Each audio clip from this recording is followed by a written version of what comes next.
The last thing Katherine Taylor expected when she stepped off the train in Ogden, Utah Territory, in 1882, was to find her entire life's direction changed by a man with eyes the color of desert sage and hands that knew both hardness and gentleness in equal measure. She clutched her leather camera case tighter as the conductor helped her down onto the wooden platform, dust swirling around her dark green traveling skirt. The summer heat hit her immediately, so different from the mild temperatures of Philadelphia, where she had spent the last 3 years apprenticing under one of the finest photographers on the East Coast. Katherine had saved every penny from her work to purchase her own equipment and fund this journey west. At 23 years old, she was determined to make a name for herself capturing images of the frontier before it disappeared entirely into the march of civilization. The platform bustled with activity as other passengers disembarked, their voices mixing with the hiss of the steam engine and the calls of porters hauling luggage. Katherine scanned the crowd, looking for the representative from the Ogden hotel who was supposed to meet her. Instead, her attention was caught by a tall man standing near the edge of the platform, his broad-brimmed hat shadowing a face that seemed carved from the same sandstone as the surrounding mountains. He was watching her with an intensity that made her heart skip in an unfamiliar way. Before she could look away, he approached with long, confident strides, removing his hat to reveal dark brown hair and those remarkable eyes she had noticed even from a distance. He looked to be in his mid-20s, with sun-bronzed skin and the bearing of someone who spent his days working under open skies. "Miss Taylor." His voice was deep and carried a warmth that contrasted with his serious expression. "I am Nathan Dalton. My ranch is about 10 miles outside of town. I sent a telegram to Philadelphia requesting a photographer." Katherine blinked in surprise. She had received several inquiries before leaving, but she had not committed to any specific jobs yet, wanting to establish herself in Ogden first before taking on commissions. "Mr. Dalton, I believe there may be some confusion. While I did receive correspondence from someone in Utah Territory, I had not yet confirmed any appointments." His face fell slightly, and she noticed the way his jaw tightened with disappointment. "I understand. I may have been presumptuous, but opportunities to hire skilled photographers do not come along often in these parts. When I heard you were arriving today, I hoped you might at least consider the work." There was something earnest in his manner that touched her. Katherine had expected the West to be rough and perhaps unwelcoming to a woman in her profession, but this rancher had sought her out specifically. "What kind of photographs are you looking for, Mr. Dalton?" "My ranch," he said, his eyes lighting up with obvious pride. "I have spent 5 years building it from almost nothing. I have 300 head of cattle now, good grazing land, a main house I finished constructing last year. But I want a record of it, something permanent. My parents passed before they could see what I have accomplished, and I suppose I want proof that it all means something, that it is real and lasting." The raw honesty in his words struck something deep within Katherine. She understood that desire to capture permanence, to hold on to moments and places that might otherwise slip away. It was why she had fallen in love with photography in the first place, after her own father had died when she was 16, and she realized how desperately she wished for more images of him. "I see," she said softly. "That is quite beautiful, Mr. Dalton. When would you need this work completed?" "I am in no rush for you to hurry through it," he replied quickly. "I want the photographs to be done right. I know quality work takes time. I have a guest house on the property where you could stay, and I would pay you well for your services, plus provide all meals and anything else you might need." Katherine hesitated. She had planned to set up a studio in town, to establish herself as a respectable businesswoman. Going to stay at her ranch, alone with a man she did not know, could damage her reputation before she even had a chance to build one. But there was something about Nathan Dalton that made her want to trust him, and the commission he described would provide excellent money and material for a portfolio. "I would need a chaperone," she said firmly. "I cannot stay at your ranch without a proper female companion present." "It would not be appropriate." "Of course," Nathan agreed immediately. "My foreman's wife, Maria, helps with the cooking and household management. She lives in a cabin on the property with her husband, Peter. You would not be alone or without propriety." "And the payment terms?" Nathan named a figure that was more than generous, enough to cover her expenses in Ogden for several months even after she completed the work. He clearly valued what she could do for him, and Katherine felt a flutter of professional pride at being so respected. "Very well," she decided. "I accept your commission, Mr. Dalton, though I will need to secure my lodgings in town first and gather my equipment." "I have already arranged a wagon," he said, and she saw the flash of a smile cross his handsome features for the first time. It transformed his serious face entirely, making him look younger and more approachable. "If you will trust me, I can take you to the hotel to collect anything you need, and we can head to the ranch before nightfall. The ride is beautiful this time of day." Katherine found herself smiling back at him. There was something refreshing about his straightforward manner, so different from the often pretentious clients she had worked with in Philadelphia. "Lead the way then, Mr. Dalton." As Nathan loaded her trunk and equipment cases into a sturdy wagon, Katherine took in the town around her. Ogden was bustling with the energy of a railroad hub, buildings both permanent and temporary lining the wide dirt streets. She could see the influence of the Mormon settlers who had established the area, mixed with the rough edges of a frontier town. Saloons stood next to mercantiles, and she heard at least 3 different languages being spoken within a few minutes. Nathan helped her up onto the wagon seat with a gentle hand at her elbow, and Katherine was struck by the careful way he touched her, as though she were something precious. She settled her skirts around her as he climbed up beside her and took the reins of the 2 strong horses. As they rolled through town, Nathan pointed out various establishments. "That is the best mercantile if you need supplies. The owner, Mr. Chen, came from California during the railroad construction and decided to stay. He can get almost anything shipped in if you give him time. The restaurant next door serves excellent food, though nothing compares to Maria's cooking, of course." "You seem very fond of your household staff," Katherine observed. "Peter and Maria are more than staff," Nathan said as they left the main street behind. "They are friends. Peter worked on a ranch in California before coming here, and he knows cattle better than anyone I have met.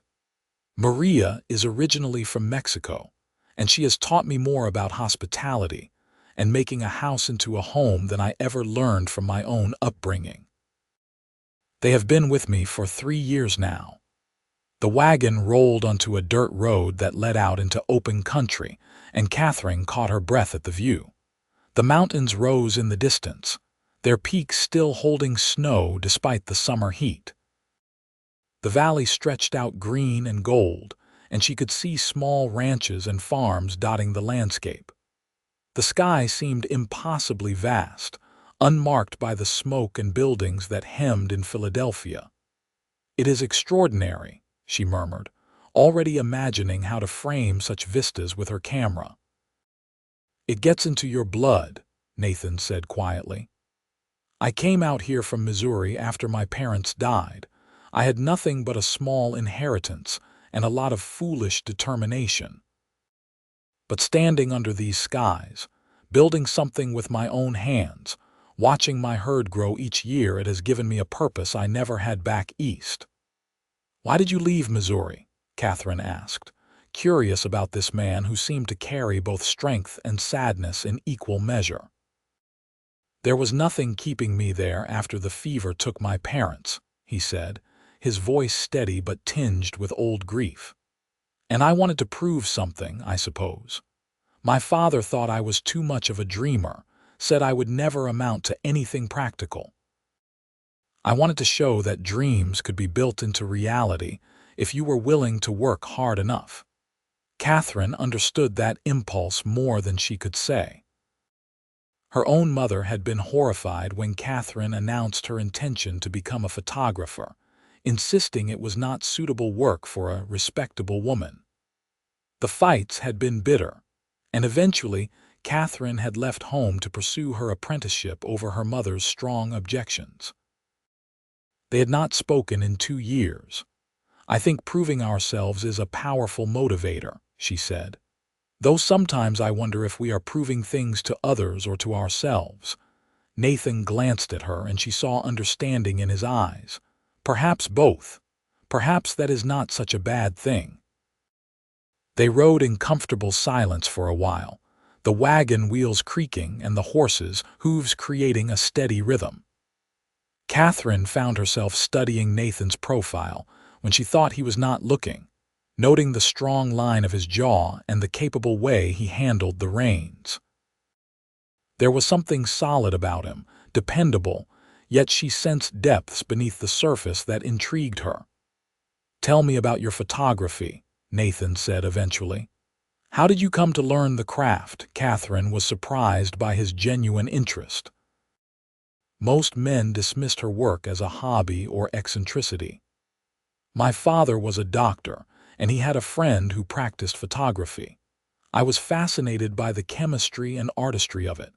After my father passed, his friend took pity on me and let me assist him in his studio.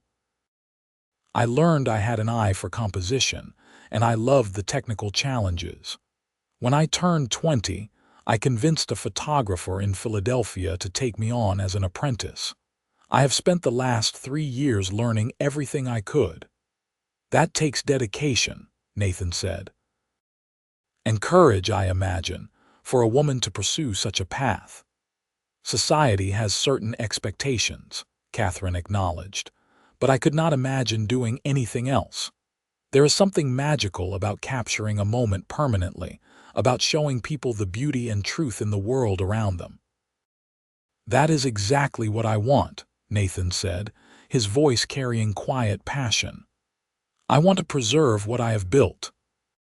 Sometimes I stand on my land at sunset and think about how it will all be here long after I am gone, but there will be no record of this time, of what it looked like when it was new and full of promise. Your photographs can give me that permanence." The depth of his desire touched Katherine deeply.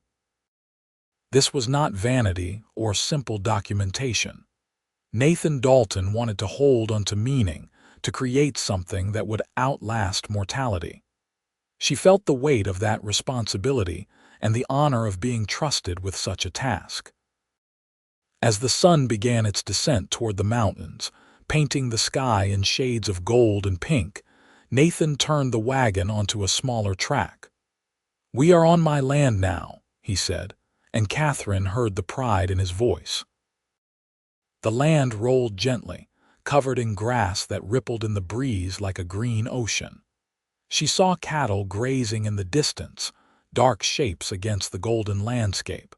Fences marked boundaries, sturdy and well-maintained. Everything spoke of careful management and hard work. They crested a small rise, and Katherine saw the ranch buildings spread out before them. The main house was a solid 2-story structure built of timber and stone, with a wide porch wrapped around the front. It looked welcoming and permanent, exactly the kind of home Nathan had described. Nearby stood a large barn, several smaller outbuildings, and what must be the cabin where Peter and Maria lived. Corrals and fenced pastures completed the picture of a thriving ranch operation. "Nathan, it is remarkable," Katherine said sincerely. "You have every right to be proud of this." His face lit up with pleasure at her words. Wait until you see it in the morning light. The way the sun hits the mountains behind the house, it takes my breath away every single day." As they approached the main house, the door opened and a woman emerged, wiping her hands on her apron. She was perhaps 40 years old, with dark hair pinned back and a warm smile that reached her eyes. "Nathan, you are back, and this must be Miss Taylor." Nathan hopped down from the wagon and moved to help Katherine descend. His hands were gentle but strong as he lifted her down, and Katherine felt an unexpected jolt of awareness at his touch. She quickly stepped back, smoothing her skirts to cover her reaction. "Maria, this is Miss Katherine Taylor, the photographer I told you about." "Katherine, this is Maria Santos, who keeps this entire ranch running smoothly." Maria laughed and came forward to clasp Katherine's hands warmly. "Do not let him fool you. Nathan works harder than anyone I have ever known. Come inside, you must be exhausted from your journey. I have prepared the guest room, and dinner will be ready within the hour." The warmth of Maria's welcome eased Katherine's remaining concerns about the propriety of the situation. The older woman had the air of someone who would serve as an excellent chaperone while also being friendly and welcoming. Nathan carried Katherine's trunk and equipment cases inside while Maria led her through the house. The interior was well built and comfortable, with furniture that was sturdy rather than fancy. But Katherine noticed the small touches that showed someone cared about making it a home: curtains at the windows, a vase of wildflowers on the dining table, books on a shelf near the fireplace. The guest room on the second floor was clean and airy, with a comfortable-looking bed covered in a wedding ring quilt and a window that looked out over the front pastures. "It is perfect," Katherine told Maria sincerely. "I am so pleased you think so," Maria replied. "It is wonderful to have another woman here. I love my Peter dearly, but sometimes I miss female conversation. Nathan is a good man, but he is not exactly talkative." Katherine smiled at that. "He seems quite serious." "He has reason to be," Maria said, her voice softening. "He came here with nothing but determination and dreams. He has worked himself near to exhaustion building this place. But underneath that serious exterior, he has a good heart. You will see." There was something knowing in Maria's smile that made Katherine's cheeks warm. Before she could respond, Nathan appeared in the doorway with her camera equipment. "Where would you like these?" he asked. Katherine directed him to set the cases carefully near the wardrobe. "I will need good light to work with the chemicals and plates," she said. "Is there a space I could use as a temporary darkroom?" "There is a room off the back of the house that might work," Nathan said thoughtfully. "It was meant to be a pantry, but we use the cellar for storage instead. It has no windows, which I imagine is what you need. I can set up a table and shelving for you." "That would be excellent, thank you." Their eyes met, and Katherine felt that jolt of awareness again. Nathan's gaze was intense, as though he was really seeing her, taking in not just her appearance but something deeper. She found herself unable to look away for a long moment. Maria cleared her throat delicately. "Well then, I will leave you to freshen up, Miss Taylor. Come down when you are ready, and we will have supper." After they left, Katherine sank down onto the bed, her heart beating faster than the journey warranted. She told herself it was simply the excitement of a new place and a significant commission, but she could not quite convince herself that was the whole truth. There was something about Nathan Dalton that drew her in a way she had not experienced before. She had been courted by several young men in Philadelphia, but none had truly captured her interest. They had seemed either intimidated by her profession or dismissive of it, unable to see past society's expectations to the person she really was. But Nathan had looked at her work with respect and genuine interest. He valued what she could do. Katherine stood and moved to the window, looking out over the land as the last rays of sunlight painted everything golden. This was a new beginning, she told herself. A chance to establish her career and build the life she wanted.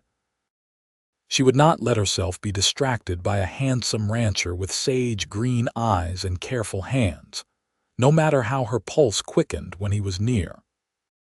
But even as she made that resolution, she found herself hoping he would look at her across the dinner table the way he had looked at her just now, as though she was something rare and precious worth studying closely. Dinner that evening was a revelation. Maria had prepared a feast of roasted chicken, fresh bread, vegetables from her garden, and a peach pie that made Katherine close her eyes in appreciation. They ate at the sturdy dining table, with Nathan at the head, Katherine to his right, and Maria and her husband Peter joining them.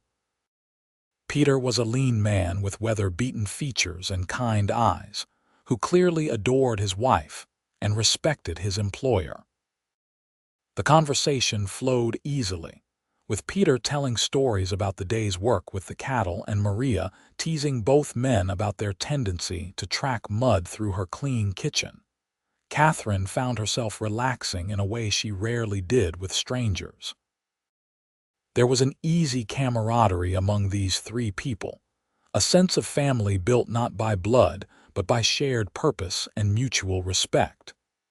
They included her naturally in their discussions, asking about her journey and her plans for the photographs without making her feel like an outsider. "How long do you think the project will take?" Nathan asked as Maria served the pie. Katherine considered. "It depends on several factors. The weather must be right for good photographs, and I will need time to process the plates and ensure the images are of the highest quality. For a comprehensive documentation of the ranch, I would estimate at least 2 weeks, possibly 3. "Take whatever time you need," Nathan said. "I want this done properly."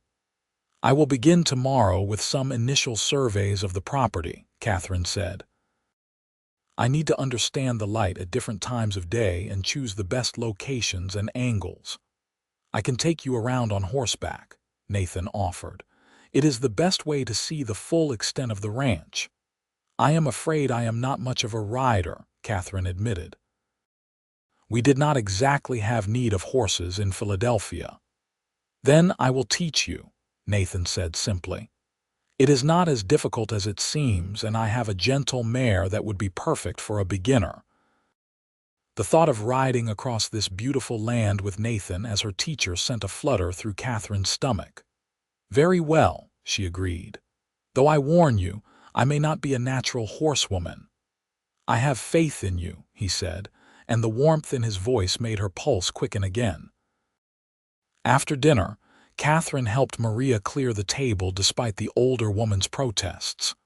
As they worked together in the kitchen, Maria said quietly, "He is a good man, Nathan. A bit lonely out here, I think, though he would never admit it." "He seems to have built a good life," Katherine replied, not sure what Maria was suggesting. "A good life, yes, but a life is not complete with just work and land. A person needs companionship, partnership, love." Maria gave her a meaningful look. "I saw the way he looked at you today."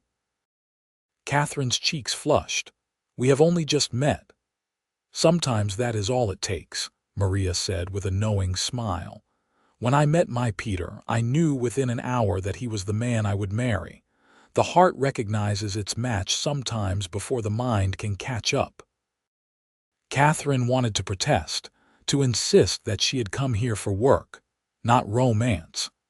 But the words would not come, because part of her had felt that same recognition when Nathan first approached her on the train platform. It terrified and thrilled her in equal measure.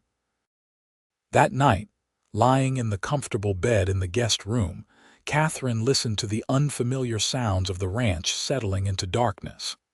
She heard the distant lowing of cattle, the rustle of wind through the trees near the house, and the occasional call of a night bird.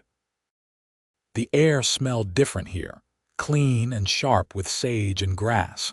She thought about Nathan, probably in his own room somewhere in this house. Did he think about her as she thought about him? Was he feeling this same pull, or was she alone in this sudden, bewildering attraction? Katherine had always prided herself on being practical and focused. She had worked too hard to establish herself as a serious professional to let romance distract her. And yet, as she finally drifted off to sleep, her last conscious thoughts were of sage green eyes and careful hands, and the way Nathan had said he had faith in her. The next morning dawned clear and bright, the sunlight streaming through Katherine's window earlier than she was accustomed to. She dressed quickly in her most practical outfit, a simple brown skirt and cream blouse that would not show dust too badly, and pinned her dark brown hair into a sensible bun. When she came downstairs, she found Nathan already up and dressed in work clothes, sitting at the kitchen table with a cup of coffee. He stood immediately when he saw her, a gesture of respect that pleased her. "Good morning," he said. "I hope you slept well." "Very well, thank you." "The quiet is quite different from the city." "I imagine so." He poured her a cup of coffee without asking, somehow knowing she would want it. Maria left breakfast warming on the stove. She and Peter had to head into town for supplies, but she will be back this afternoon. The realization that they were alone in the house created a sudden tension in the air. Katherine was acutely aware of how domestic the scene felt, just the two of them in the kitchen in the early morning light. "After breakfast, I thought we could start with that riding lesson," Nathan said, breaking the silence. "Then I can show you around the property so you can plan your photographs." "That sounds perfect." They ate together, the conversation light and comfortable. Nathan told her more about the ranch, his plans for expansion, the challenges of managing cattle in this climate. Katherine found herself fascinated by his knowledge and passion. He spoke about his animals and land the way she spoke about photography, with a deep understanding born of genuine love for the craft. After breakfast, Nathan led her to the barn where the horses were kept. The building smelled of hay and leather and horse, warm and earthy. Several horses poked their heads out of stalls, nickering softly as Nathan approached. "This is Daisy," he said, stopping at a stall containing a pretty chestnut mare with a white blaze on her face. "She is patient and gentle, perfect for learning." He led the mare out and showed Katherine how to approach her, how to stroke her neck and speak softly to earn her trust. Katherine was surprised by how soft the horse's coat was, how warm and alive she felt beneath her hands. "She is beautiful," Katherine murmured, gaining confidence as the mare stood calmly for her. "I am going to saddle her now," Nathan said. "Watch closely so you can learn how it is done." Katherine paid careful attention as Nathan demonstrated, his movements practiced and efficient. He explained each step, patient and thorough, never making her feel foolish for not knowing. When Daisy was ready, he led her outside to the yard. "Now, the most important thing is to stay calm," Nathan said. "Horses can sense fear and nervousness. Take a deep breath and relax your shoulders." Katherine did as he instructed, finding her center the way she did when she was about to take an important photograph. Nathan showed her how to hold the reins, how to position her foot in the stirrup. Then his hands were at her waist, lifting her easily into the saddle. The world looked different from horseback, higher and somehow more expansive. Katherine gripped the saddle horn, suddenly very aware of how far the ground was. "You are doing fine," Nathan said, his voice calm and encouraging.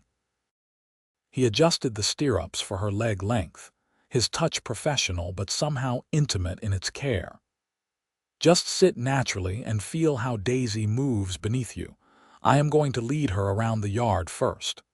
He took the reins and began walking, and Katherine felt the gentle sway of the horse's gait. It was strange at first, but not as frightening as she had expected. Nathan kept up a steady stream of instruction and encouragement, teaching her how to signal the horse, how to keep her balance, how to relax into the movement. After a while, he handed the reins to her. "You are ready to try on your own. Just around the yard, nice and easy." Catherine's hands tightened on the reins, but she took another deep breath and gently squeezed her legs the way Nathan had shown her. Daisy started walking, and a thrill of accomplishment shot through Katherine. She was doing it. She was actually riding a horse.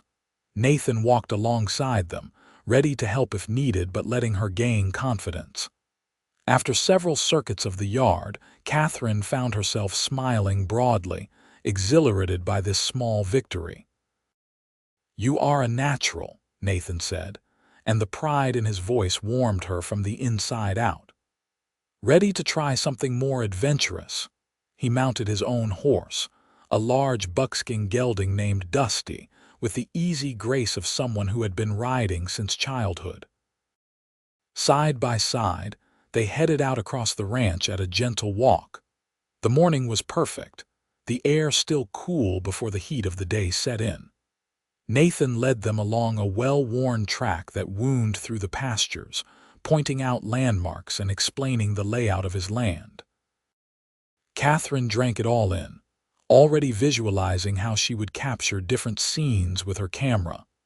They rode for over an hour, and by the end, Katherine felt much more comfortable in the saddle.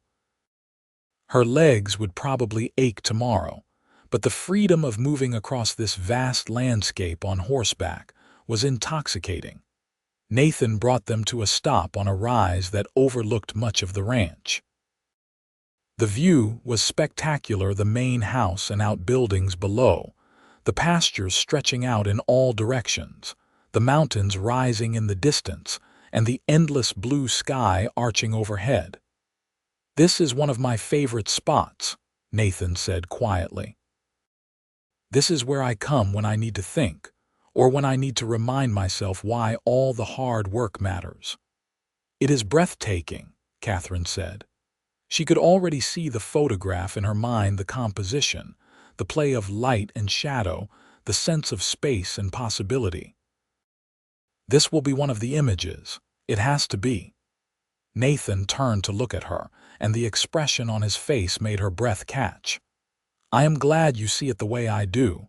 I was worried I would not be able to put it into words, what this place means to me.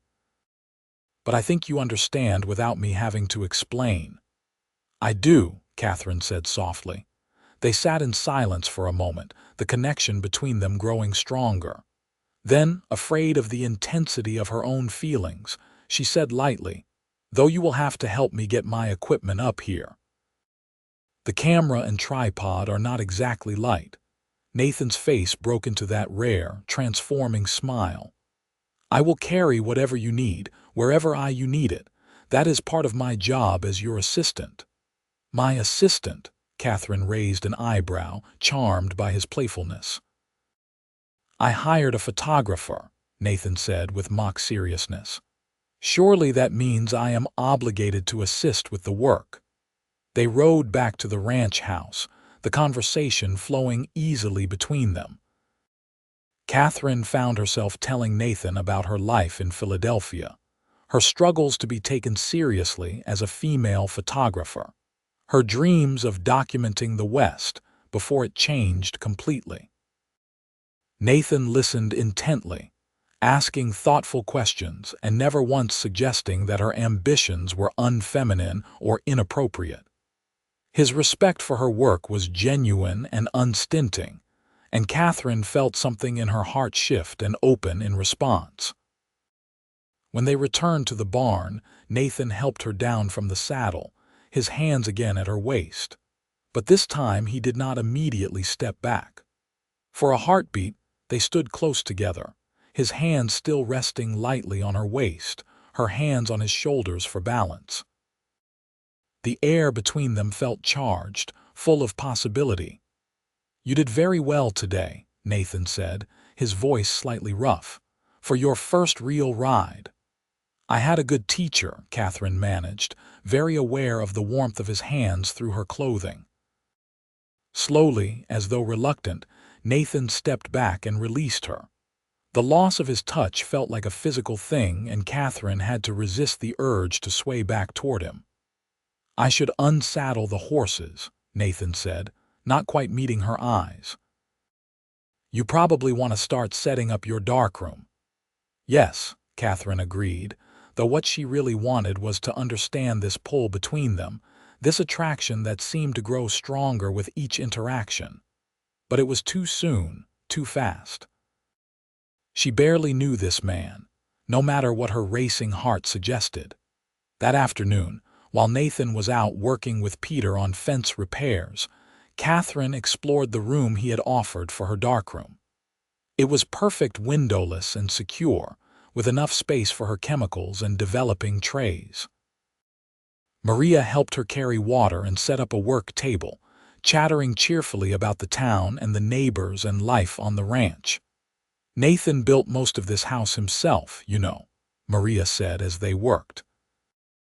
Oh, he had help with the heavy timber work, but the finish work, the care in the details, that was all him.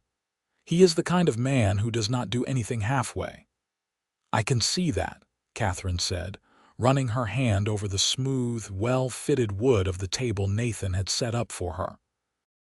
He has been alone too long, Maria continued, giving Katherine a significant look. A man like that needs someone to share his life with, someone who can appreciate what he has built and wants to build a future alongside him. Katherine felt her cheeks warm. Maria, I am only here for a few weeks. Sometimes a few weeks is all it takes, Maria said mysteriously. Besides, I see the way you look at each other. There is something there, something real. Before Katherine could formulate a response, they heard the sound of horses and male voices outside. Through the window, Katherine saw Nathan and Peter returning, both dusty and tired from their work. Nathan looked up at the house, and even from this distance Katherine could feel the weight of his gaze finding her window. Her heart kicked in her chest, and she knew Maria was right.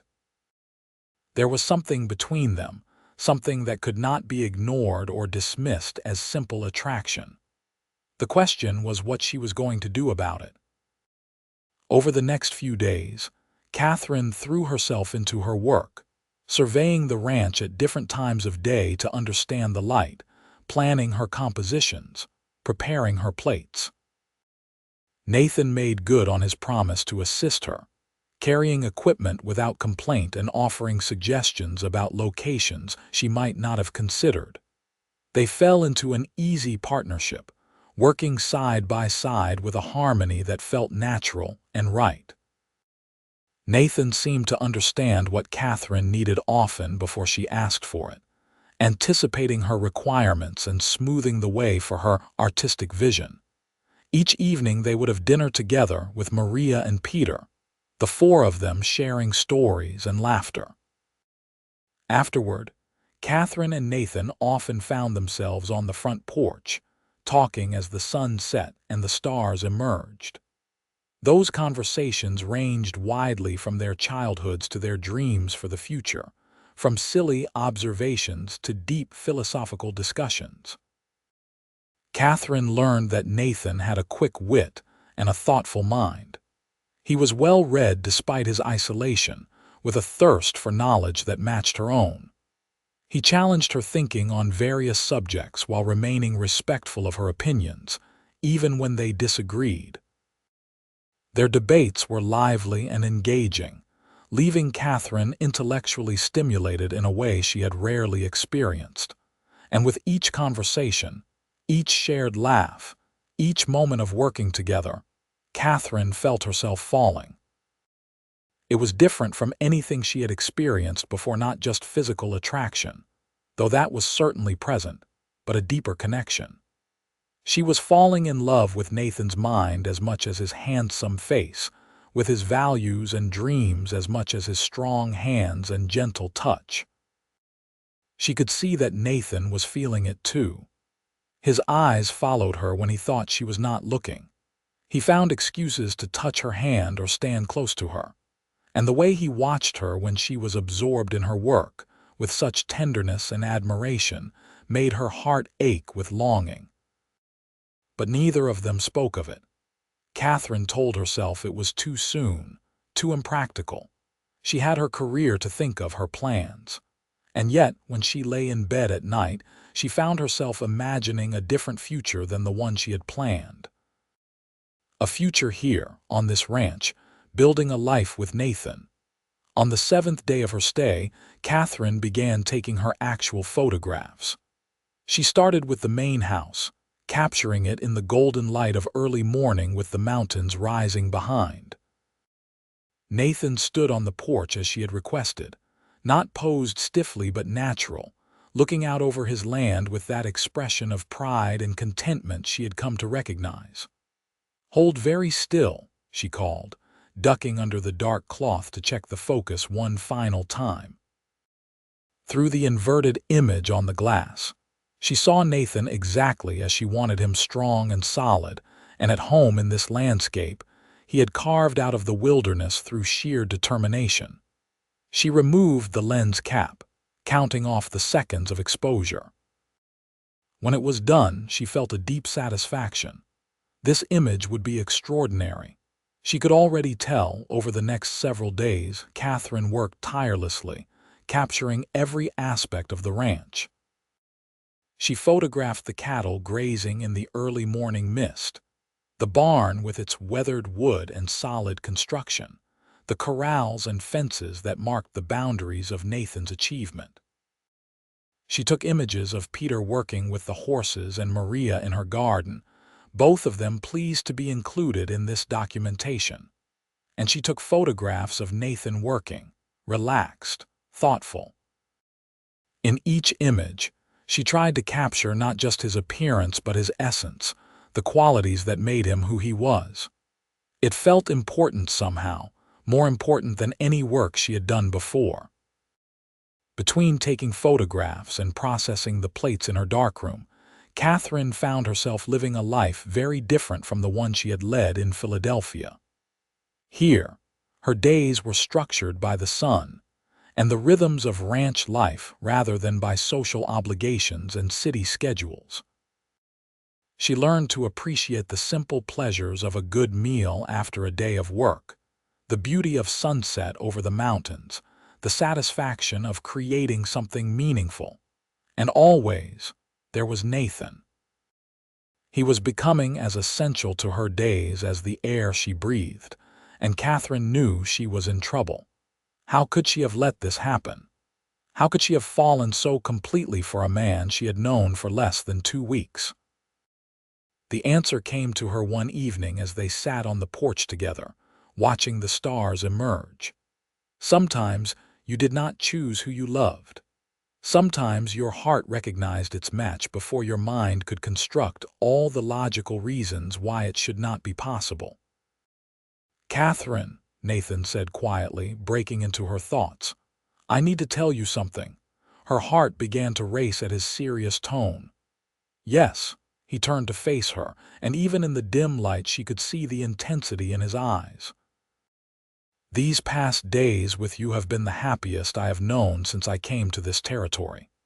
Having you here, working alongside you, talking with you every evening, it has made me realize how incomplete my life was before. I built this ranch to prove something, to create something lasting. But I was building it alone for myself. Now I find myself imagining sharing it with someone, with you." Katherine's breath caught. "Nathan, let me finish," he said gently.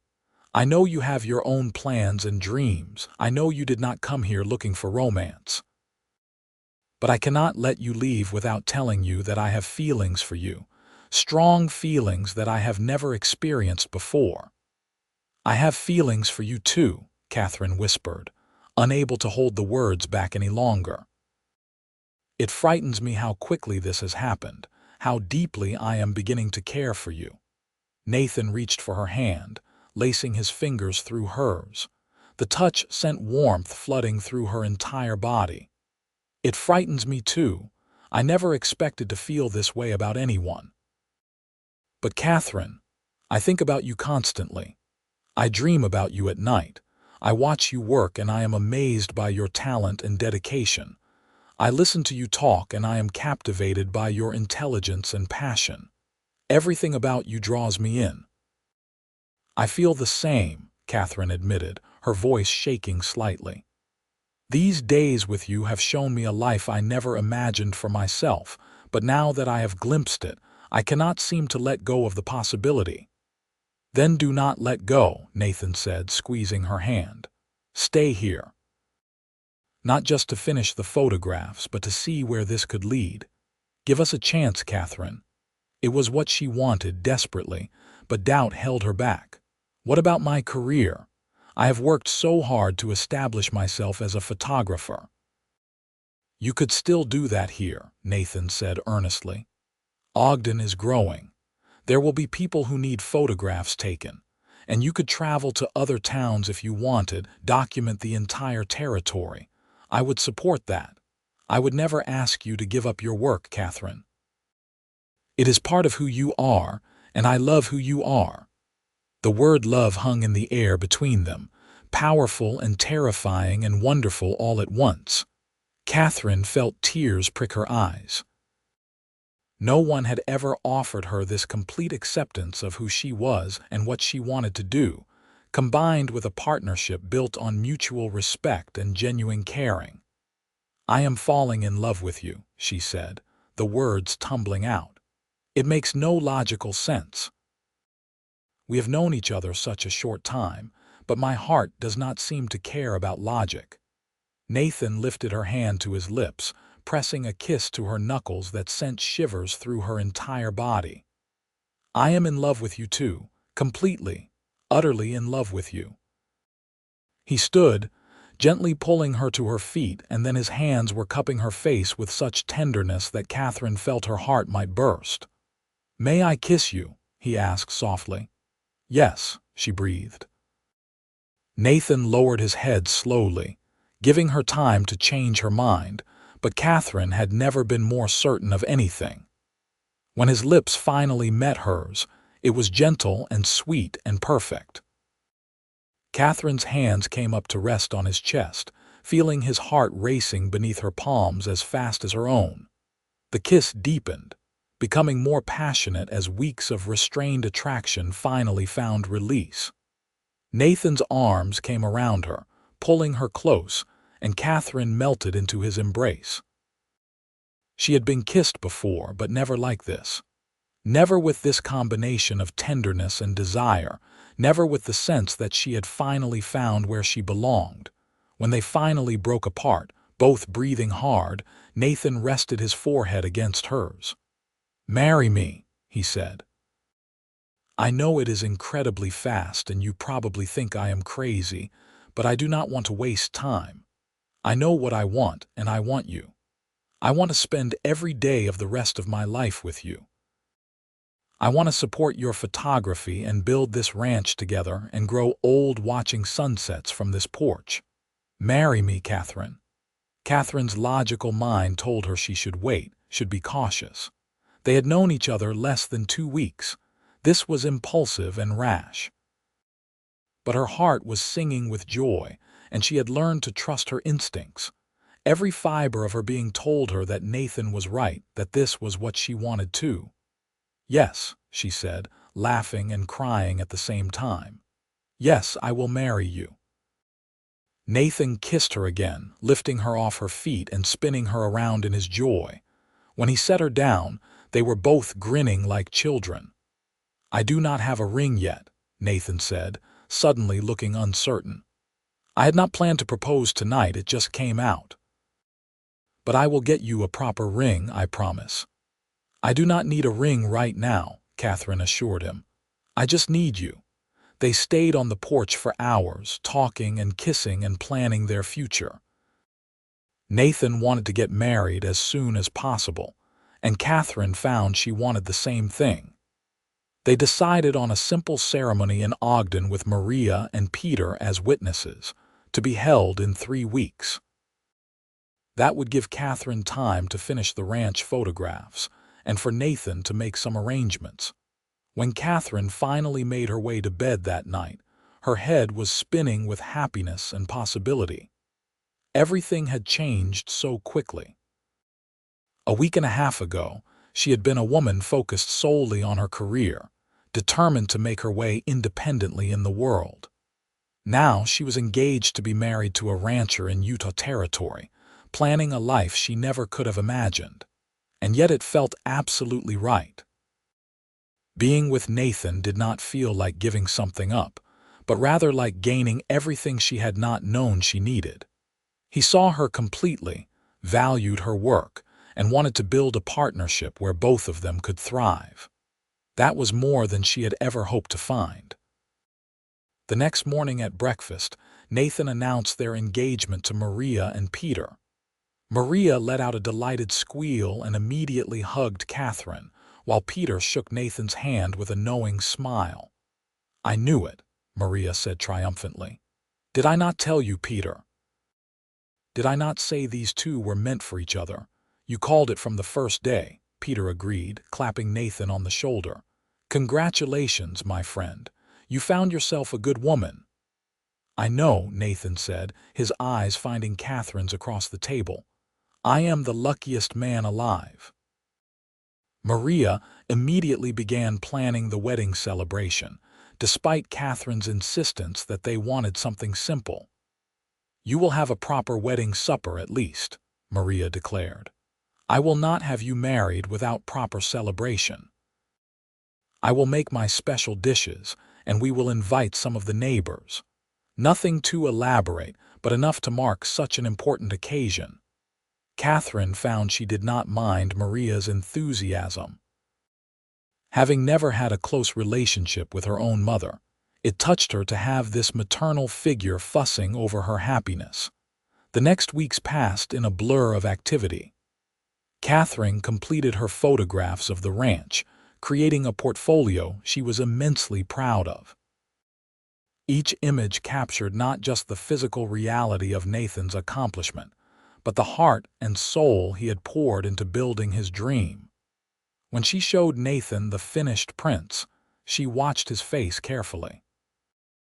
His expression moved through wonder to deep emotion, and when he looked at her, there were tears in his eyes. "They are perfect," he said hoarsely. "You captured exactly what I wanted. More than that, you showed me things about my own ranch I had not fully appreciated. The way you see the world through your camera, it is magical, Katherine." She kissed him then, overwhelmed by his emotional response to her work. This was what she had always wanted: someone who truly understood and appreciated her art, who saw it as the meaningful work she believed it to be.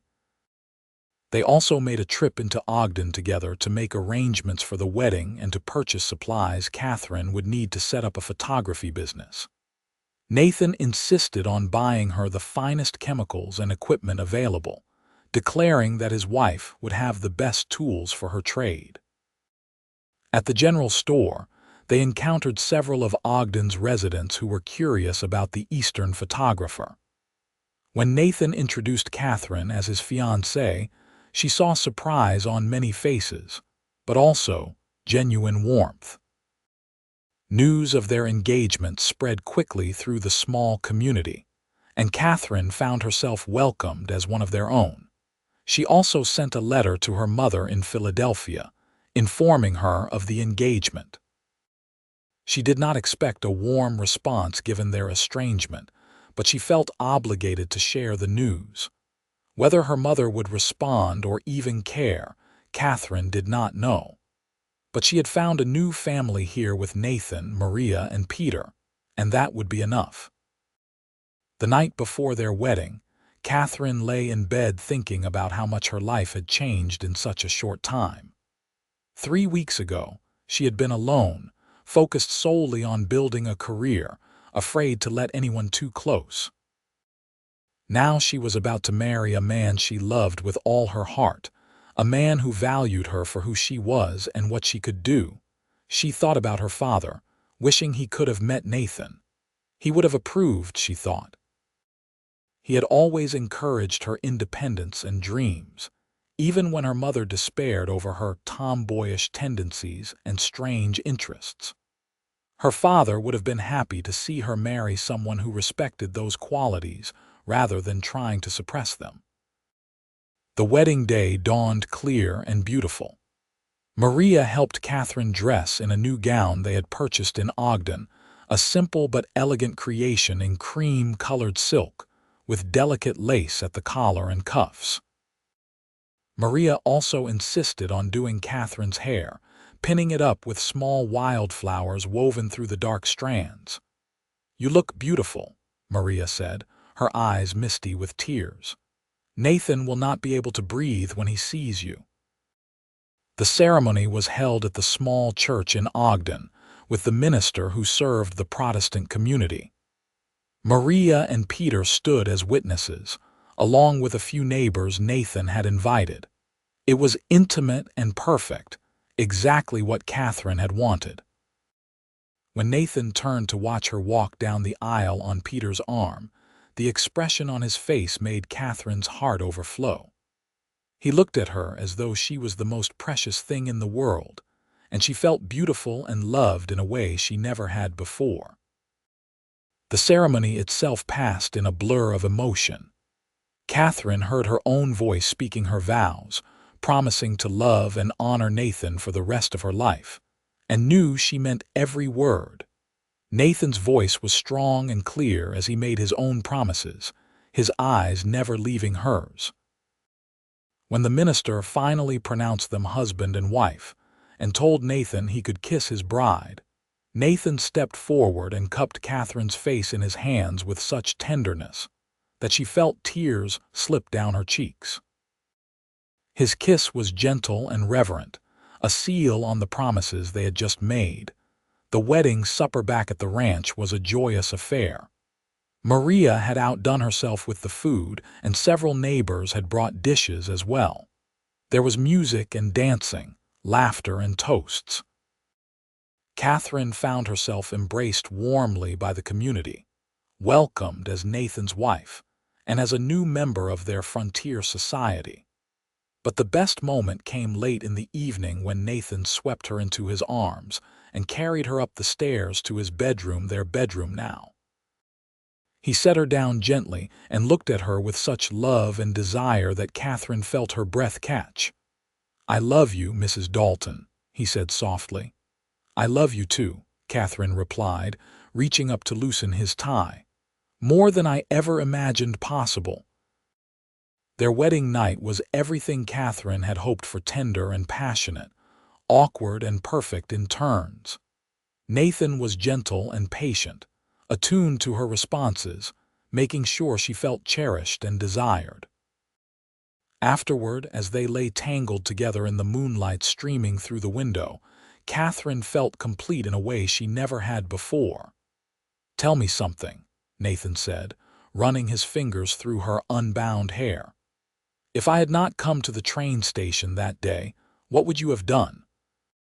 Would you have eventually come to photograph the ranch?" Katherine considered. "Honestly, I do not know. I might have focused on establishing myself in town and missed the opportunity entirely. I am so glad you were presumptuous enough to show up and convince me to come out here." "I am glad too," Nathan said, kissing her forehead. "Best decision I ever made, chasing after the photographer from Philadelphia." Over the following months, Katherine and Nathan settled into married life with a harmony that felt natural and right. Katherine set up her photography business, converting one of the ranch outbuildings into a proper studio. Word spread about her skill, and she soon had a steady stream of clients from Ogden and the surrounding area. She took portraits of families, documented new businesses, and continued her personal project of capturing images of the frontier landscape. Nathan supported her work completely, helping with the heavy equipment and never complaining when she needed to travel for a commission. For his part, Nathan continued expanding the ranch, and now those plans included Katherine's input and ideas. They worked together as true partners, making decisions jointly and supporting each other's ambitions. The ranch prospered under their combined efforts, and they began planning to add more cattle and possibly some horses to the operation. Life was not without its challenges. There were hard days of work, weather difficulties, and the occasional setback in both the ranching and photography businesses. But facing those challenges together made them manageable.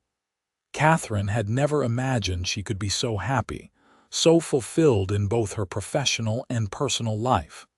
6 months after their wedding, Katherine began to suspect she might be pregnant.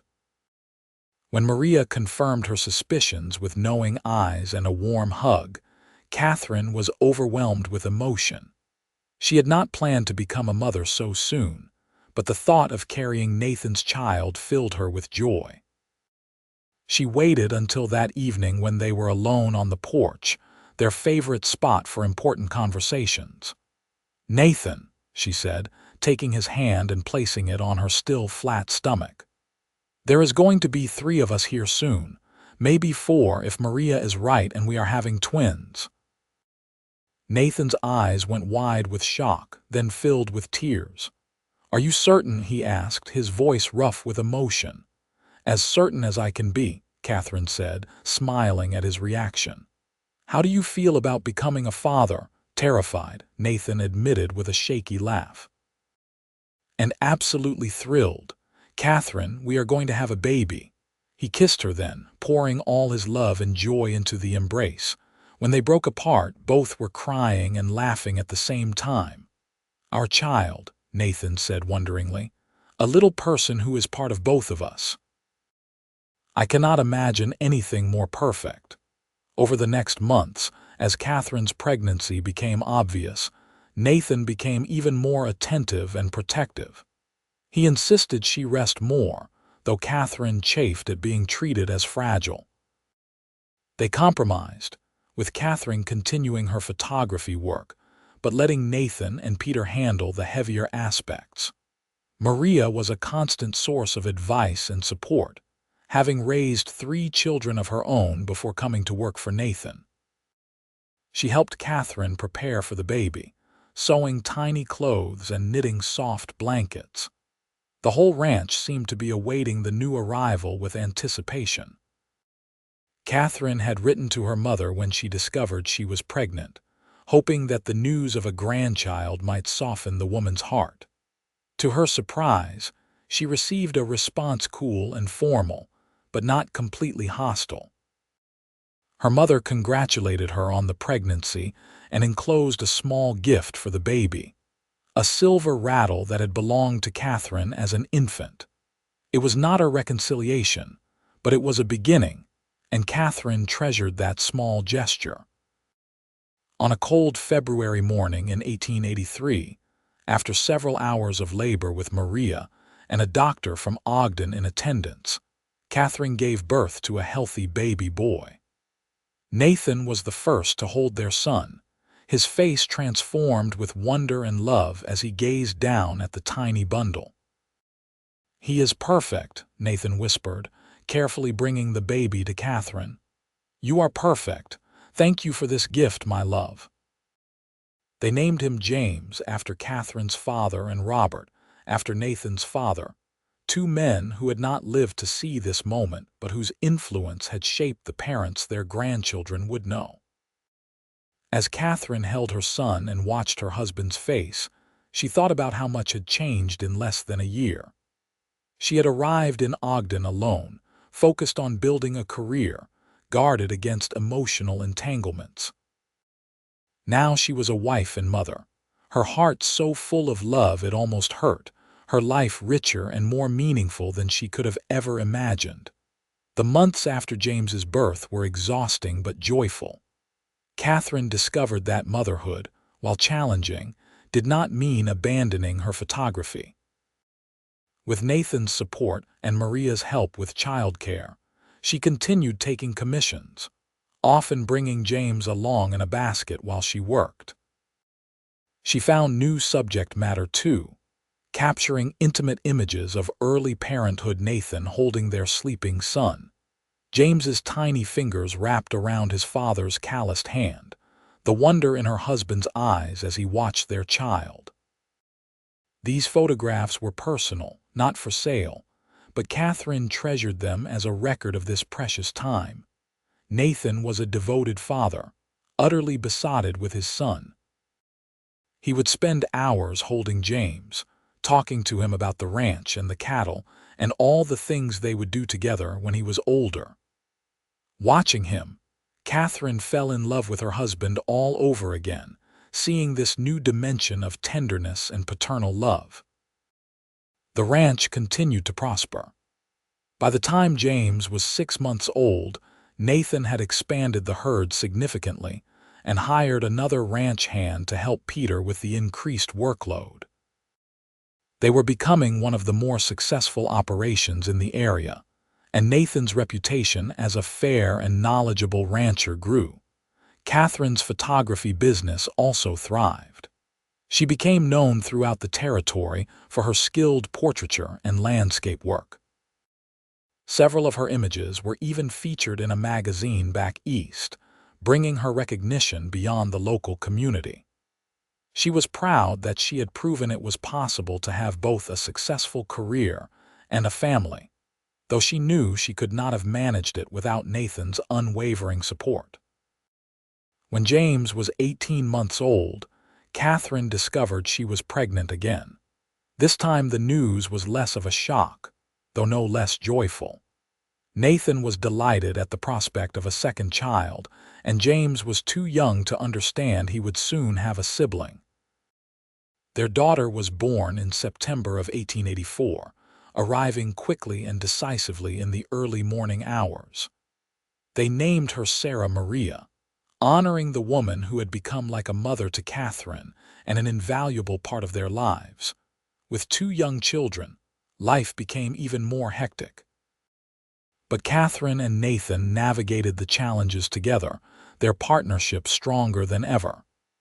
They had learned to communicate well, to support each other through difficulties, and to celebrate successes together. Nathan had long since finished paying Katherine for the original ranch photographs, but she kept taking images of their life together. She documented the children growing, the ranch expanding, the passage of seasons on this land they called home. It was a visual history of their love story, captured frame by frame. On their 5th wedding anniversary, Nathan surprised Katherine with a gift. He had built her a dedicated photography studio on the ranch property, with perfect north-facing windows for portrait work and a proper darkroom. It was clear he had put tremendous thought and care into the design, incorporating all the features she had mentioned wanting over the years.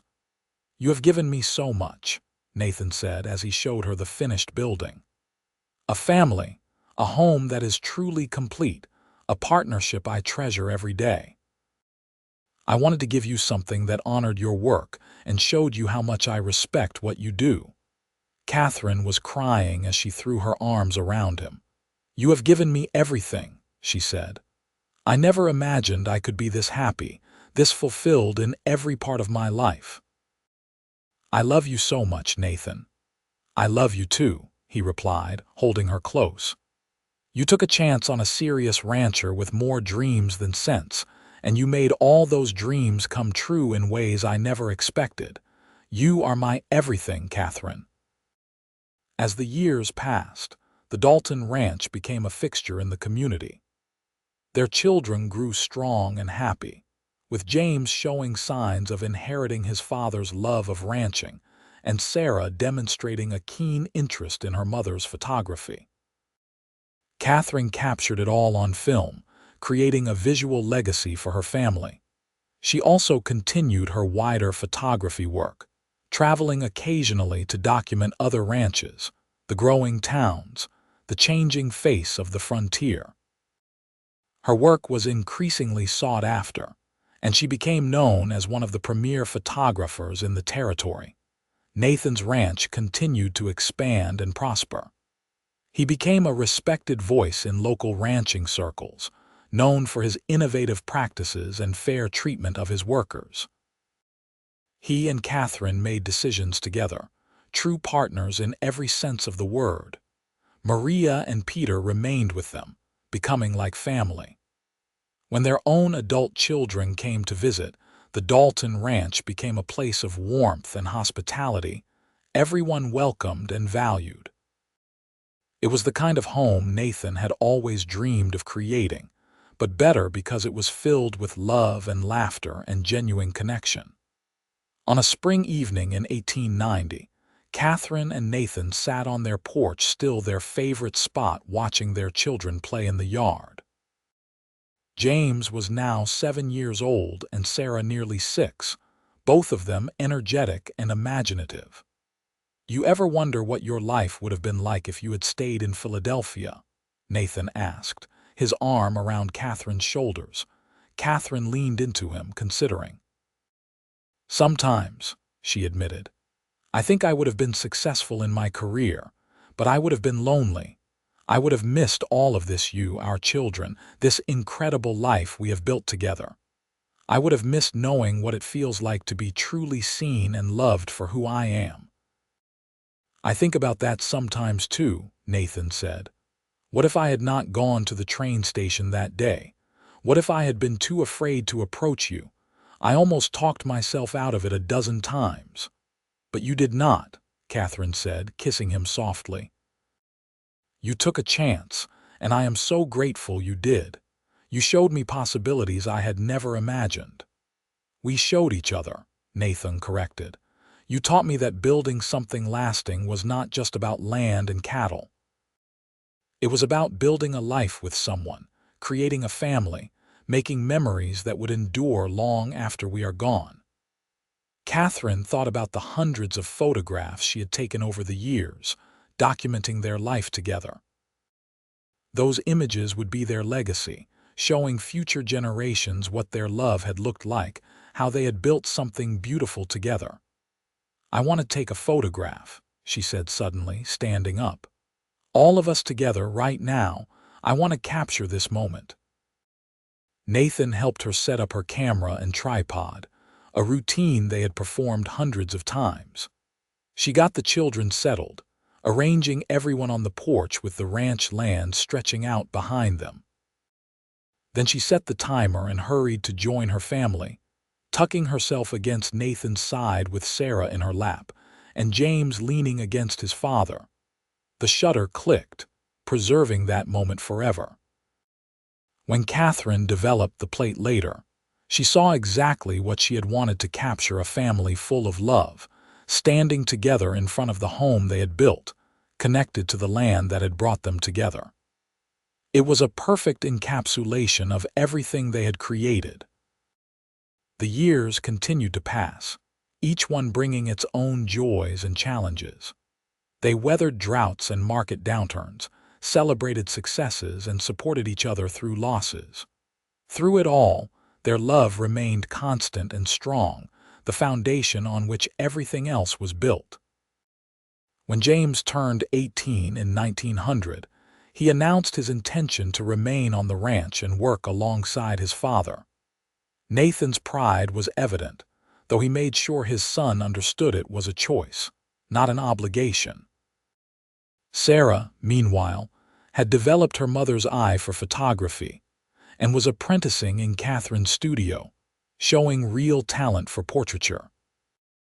"We raised them well," Katherine said to Nathan one evening as they watched their adult children working together, James teaching Sarah how to handle the horses while she instructed him on proper posing for photographs. "We did," Nathan agreed. "They are good people, both of them. Kind and hardworking and true to themselves. I could not be more proud." As Katherine leaned against her husband, his arms coming around her in the embrace that still felt like coming home even after nearly 2 decades of marriage, she reflected on the journey that had brought them to this moment. She had arrived in Ogden all those years ago as a photographer seeking to build a career, never imagining she would find so much more. Nathan had wanted to capture forever with her, to preserve what he had built. But what they had created together was so much greater than either of them had envisioned. They had captured not just images, but memories. Not just a ranch, but a life filled with purpose and love and genuine partnership. The photographs Katherine had taken over the years told the story of their love, from those first images of Nathan standing on his porch, proud and a bit lonely, to the most recent family portraits showing the life and love they had cultivated together. Each image was a moment frozen in time, but together they formed a narrative of two people who had found each other and built something extraordinary. As the sun set over the ranch, painting the sky in shades of gold and rose, Katherine thought about that young woman who had stepped off the train 18 years ago. She had been so focused on proving herself, on building a career that would validate her unconventional choices.